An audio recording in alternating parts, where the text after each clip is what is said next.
அல்லேலூயா ஸ்தோத்திரம். தினம் நடக்கும் சம்பவம். நம்ம மதம் எப்படியெல்லாம் மாறுறோம், எப்படி மாறிக்கிட்டு இருக்கிறோம். சில ஆண்டுகளுக்கு முன்பு, பல ஆண்டுகள் முன்கிட்டு ஒரு நாட்டில் ஒரு மதம் இருந்திருக்கு. அதுக்கப்புறம் இன்னொரு மதம் இருந்திருக்கு. அதுக்கப்புறம் இன்னொரு மதம் இருந்திருக்கு. இன்னைக்கு இன்னொரு மதம் இருக்குது. இன்னைக்கு இருக்கிற இளைஞர்கள் சொல்கிறார்கள், என் மதம்தான் பெரியது என்று. மத சண்டைகளும் ஜாதி சண்டைகளும் ஏற்றத்தாழ்வு சண்டைகளும் உலகம் ஃபுல்லாக நடந்துக்கிட்டு இருக்கு. அப்போது கொஞ்சம் ஒரு அறிவாளிகிட்ட பேசிகிட்டு இருக்கும்போது சொன்னார், பொதுவாக மனுஷன் பிறந்தா உழைப்பான், சம்பாதிச்சிக்கிட்டே இருப்பான். காலையில் எழுந்திரிச்சி ஒரு மளிகை கடைக்காரனா காலையில் 6 மணிக்கு எழுந்திரிச்சாருன்னா நைட்டு 12 மணி வரைக்கும் உழைச்சி இருப்பார். அவருக்கு யூடியூப்பும் தெரியாது, பொது அறிவும் தெரியாது, பொது படிப்பும் தெரியாது. அவர் உடம்பையே அவர் காப்பாற்றிக்க தெரியாமல் சிலவங்க சீக்கிர நாட்களில் தங்கள் வேதிகளை சம்பாதிச்சு கொள்வாங்க.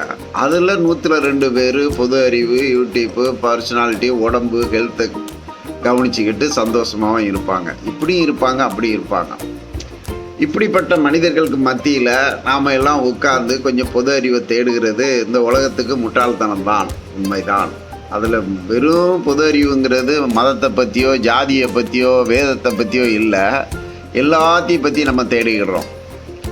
அப்படி சொல்லிகிட்டு இருக்கும்போது இந்த மதம் மாறுறாங்க இல்லையா, இவங்களுடைய வாழ்க்கைகள் என்ன இருக்குது அப்படின்னு சொல்லிட்டால் எல்லா மதத்துலேயும் மதம் மாறுறாங்க. எந்த மதத்தில் ஒரு மதம் இருக்குது? இஸ்லாத்தில் எடுத்துட்டாலும் அதை பல பிரிவுகள் இருக்கிறதாக சொல்லிக்கிறாங்க. நம்மளுக்கு முழுமையாக தெரியல. உதாரணத்துக்கு இங்கேயே தமிழ் முஸ்லீமும் உருது முஸ்லீம் சொல்லிடுறாங்க. இந்துக்களில் எடுத்துக்கிட்டாலும் அதில் நீங்கள் நீங்கன்னா அது 1008 பிரிவுகளுக்கே உருவாக்கப்பட்ட ஒரு மதமாக இருக்குது.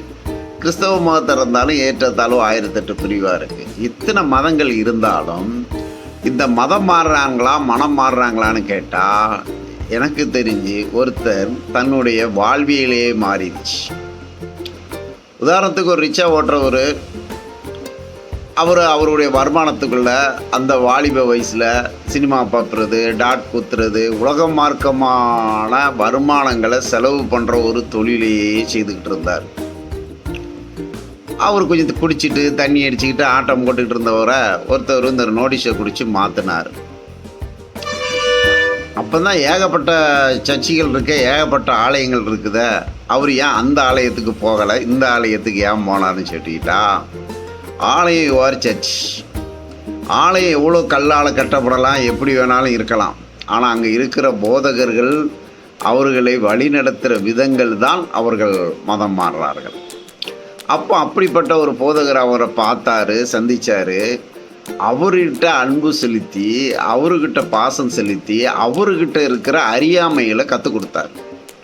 உதாரணத்துக்கு ஒருத்தங்க பரம்பரையாகவே ஏழையாக இருக்கிறாங்க, தண்டல் வாங்குறாங்க, மீட்ரு வெட்டி வாங்குறாங்க, சாமி ஆடுறாங்க, குறி சொல்கிறாங்க, குறி கேட்குறாங்க, ஜோசியம் கேட்குறாங்க, படிக்காமையே இருக்கிறாங்க. கவர்மெண்ட் எவ்வளோதான் சலுகை செய்து அவங்கள படிக்க வச்சாலும் அவங்களுக்கு படிப்பே ஏறாமல் ஏழையாக இருக்கிறாங்களே. ஏன்? மீன் பிடிச்சிக்கிட்டு இருக்கேன், செருப்பு தைச்சிக்கிட்டு இருக்கிறான். ஒரு சில பேர் தானே முன்னேறுறாங்க. அந்த ஒரு சில பேர் தான் மதம் மாற்றம். அப்படி தாங்க இந்த ரிச்சா ஓட்டுறவரை கூப்பிட்டாரு. அவர்கிட்ட இருக்கிற அறியாமைகளை எடுத்து சொன்னார். அவரையே ஒரு மாற்றத்தில் கொண்டு வந்தார். அவருக்கு வெந்நீர் ஆடையை கொடுத்தாரு. ஆனால் அந்த தொழிலை தான் செய்துக்கிட்டு இருந்தார். அந்த தொழிலை செய்துக்கிட்டு இருக்கும்போது சில பேர் வந்தாங்கன்னா ரிச்சாவில் ஏறினா ஒழுங்காக காசும் கொடுக்க மாட்டாங்க, இறங்கிட்டு காசு அப்புறம் வாங்கன்னு சொல்லுவாங்க, மறுநாள் அலையை வச்சு கொடுப்பாங்க. இப்படியெல்லாம் இருந்துக்கிட்டவங்க மத்தியில் அவர் அந்த தொழிலை கொஞ்சம் டிமாண்டேஷன் பண்ணி முதல்ல ஒவ்வொரு கெட்ட பழக்கங்களாக விட்டுக்கிட்டு வந்தார். அந்த கெட்ட பழக்கத்தை விடுறதுக்கு முன்னாடி பர்டிகுலர் அவர் தூங்க ஆரம்பித்தார். பொதுவாக ஏழைங்களுக்கு தூக்கமே இருக்காது, நிம்மதி இல்லாதவங்களுக்கும் தூக்கம் இருக்காது, கோடிக்கணக்கில் பணம் இருக்கும். தூக்கம் இல்லைன்னா எல்லா வேதிக்கும் சொந்தங்கிறத அந்த ஊழியக்காரர் புரிய வச்சார். முதல்ல 8 மணி நேரம் தூங்க வச்சார். அப்புறம் கடவுளை துதிக்க வச்சார். அதுக்கப்புறம் நல்லா ஹெல்த்தாக சாப்பிட வச்சார். அப்புறம் சாப்பிட்டதுக்கு பிறகு பிள்ளைகளோடு இருந்ததுக்கு பிறகு அவருக்கு படிப்படியாக தண்ணி பழக்கம் போயிட்டு, முதல்ல நல்லா தூங்க வச்சார். அப்புறம் டைமிங் சாப்பிட வச்சார். அப்புறம் நல்லா ஹெல்த்தாக சாப்பிட வச்சார். அதில் தண்ணி பழக்கம் போயிடுச்சு. அதுக்கப்புறம் தூசணமான வார்த்தைகளை பேசக்கூடாமல் இருக்கிறதுக்கு வாய்க்கு கட்டுப்பாடு போட்டு தூசணமான வார்த்தைகளை மறந்தார். நல்ல ட்ரெஸ் கொடுத்தாரு. தன் வேலையை 8 மணி நேரத்துக்குள்ள அந்த ரிக்ஷாக்களை ஓட்டும்போது அந்த வருமானத்தை கொண்டு வீட்டில் கொடுத்தாரு. குடும்பமே சர்ச்சுக்கு போச்சு. குடும்பத்தில் பிள்ளைகளை நல்லா படிக்க வைக்க ஆரம்பித்தாங்க. ஒரு நாளடைவில் அவள் வாழ்க்கையிலே மாறிக்கிட்டு வந்துச்சு. அப்போ இவரை எல்லாருமே கிண்டல் பண்ண ஆரம்பித்தாங்களாம். இந்த பாடுறா, பணத்தை வாங்கிட்டு மதம் மாறிட்டான், பிரியாணிக்கு மதம் மாறிட்டான், அதுக்கு மதம் மாறிட்டான், இதுக்கு மதம் மாறிட்டான் போய் சொல்லும்போது பொது அறிவாக அவர்கிட்ட போய் உட்காந்து பார்த்தா முன்னாடி லைஃபுக்கும் இந்நாள் லைஃபுக்கும் பயங்கர வித்தியாசம். முன்னாடி லைஃப்பில் பார்த்தீங்கன்னா ஒரு திருவிழாவுக்கு கூட எவ்வளோ பணம் செலவணும் பண்ணனே தெரியாமல் பண்ணுவாங்களாம். அந்த திருவிழாவில் தண்ணி அடிப்பாங்களாம், தம் அடிப்பாங்களாம், சண்டை போடுவாங்களாம், கணக்கு வழக்கு பார்ப்பாங்க. இதுதான் இளைஞர்கள்ட்ட இருந்துக்கிட்டு இருந்து இப்போ இருக்க அந்த விழாக்களுடைய கோலங்கள் வித்தியாசங்கள் எல்லாம் மறைஞ்சு போச்சு. 8 மணி நேரம் உழைச்சதுக்கு பிறகு நல்ல புக்குகளையும் ஞானங்களையும் அறிவுகளையும் தேட ஆரம்பிச்சிட்டார். உடம்புனா என்ன, கல்வினா என்ன, பிள்ளைங்களுக்கு நம்ம எப்படி இருக்கணும், ஒரு நல்ல புருஷனாக எப்படி நடந்துக்கிடணும், குடும்பத்தை எப்படி அட்ஜஸ்ட் பண்ணி போகணும், குடும்பம்னா எப்படி இருக்குது, இந்த உலகம்னா எப்படி இருக்குங்கிறத இந்த ஆலயத்துக்கு போகும்போது இந்த ஆலய ஊழியக்காரர்கிட்ட இருந்து உலகனான அறிவுகளை கேட்டு அவர் 1ஆம் கிளாஸில் இருந்து +2 வரைக்கும் தொழில் கல்வி கற்றுக்கிறது அத்தனையும் அந்த ஊழியக்கார்ட்ட இருந்து கற்றுக்கிட்டே இருக்காரு. ஏன்னா அவர் படிச்சுக்கிட்டே இருக்கிறாரு, இவங்களை போதிக்கிறதுல ஒரு காடாக இருக்கிறாரு.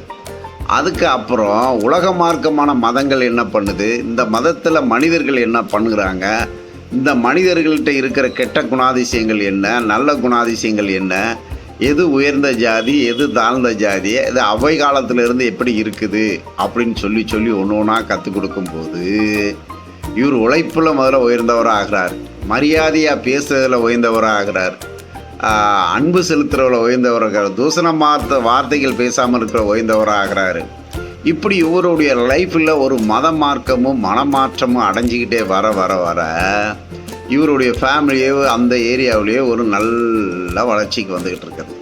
இது அக்கம் பக்கம் பார்க்குறாங்க, என்னடா இவர் முன்னாடி இப்படி இருந்தார், இப்போ இப்படி மாறிட்டார், இப்படி இருந்தாலும் இப்படி மாறிட்டார அப்படிங்கிற கண் பார்வையில் பார்த்து அவரை பார்த்து 4 குடும்பம் வந்துச்சு. ஆஹா, இந்த குடும்பத்துக்கும் துட்டை கொடுத்துட்டாங்களா, காசை கொடுத்துட்டாங்களா, பிரியாணியை கொடுத்துட்டாங்களா அப்படின்னாங்களாம். அப்போ ஒரு அம்மா கிட்ட போய் கேட்டாங்களாம், நாங்கள் பிரியாணியை காசு கொடுத்து வாங்கியிருக்கோம், இரவல் வாங்கியும் சாப்பிட்ருக்கோம், நாங்கள் அன்னைக்கு அதிகமாக சம்பாதிச்சாலும் பிரியாணியை ஹோட்டலில் தான் வாங்கி சாப்பிடுவோம், தண்டல் கட்டுவோம், மீட்ரு வட்டி கட்டுவோம், சண்டை போடுவோம், போலீஸ் ஸ்டேஷன் அலைஞ்சோம், இப்போ எங்களுக்கு எந்த செலவும் கிடையாது, நாங்களே பிரியாணி பண்ணி புதுசாக சாப்பிட்றோம், அப்போ நாங்களே பிரியாணி பண்ணி புதுசாக சாப்பிட்டு இப்போ சந்தோஷமாக இருக்கிறோம், எங்கிட்ட இருந்த கெட்ட குணாதிசயங்கள் கெட்ட பழக்க வழக்கங்கள் போயிட்டு இப்போ நாங்கள் உயர்ந்த ஆசாரிகளும் ராஜாவுக்குமான ஆட்களாக மாறிக்கிட்டு வரும்போதே அக்கம் பக்கத்தில் இருக்கவங்கெல்லாம் மாறுறாங்களாம். இதுதாங்க கிறிஸ்தவ மார்க்கம். உலகத்தில் எது நல்ல வழியை போதிச்சு கொடுத்தையோ அந்த மதத்தை போதிக்கிற ஒரு நல்ல மனிதன் அந்த ஜனங்களை ஊக்குவிக்கும் போது எல்லா மனிதனும் அதை தேடி போகிறோம். தேனி எங்கே இருக்கோ அங்கே ஈ போகிறது, நல்ல ஒழுக்கம் எங்கே இருக்குதோ அங்கே மனிதன் போகிறான். அந்த நல்ல ஒழுக்கத்தை போதிக்கிற மதமும் அந்த மதத்தை போதிக்கிற மத குருமாரும் நல்ல ஒரு ஆள் இருக்கும்போதே எல்லா மனுஷனும் புது சிருஷ்டி ஆகிறான். அல்லேலூயா, ஆமேன்.